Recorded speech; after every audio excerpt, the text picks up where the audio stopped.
পাকিস্তানের হামলার ছক ভেস্তে দিল ভারত। দিল্লির অপারেশন সিন্দুরের পাল্টা হিসেবে ভারতের 15টি শহরে হামলার ছক কষেছিল পাক সেনা।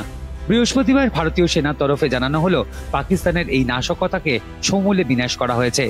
এক প্রেস বিবৃতিতে জানানো হয়েছে, পাকিস্তানের কয়েকটি জায়গায় এয়ার ডিফেন্স র্যাডার সিস্টেম ধ্বংস করা হয়েছে।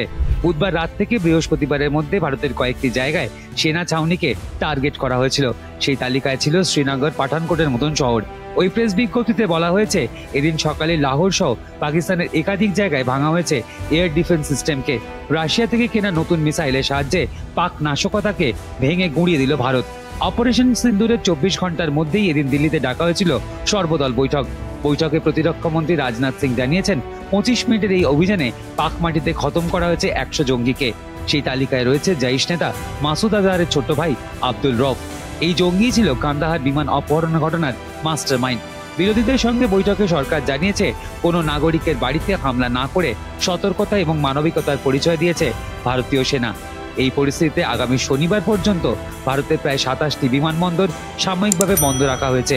বৃহস্পতিবার মোট 430টি বিমানের উড়ানও বাতিল করা হয়েছে। ফলো করুন এডিটর জি বাংলা।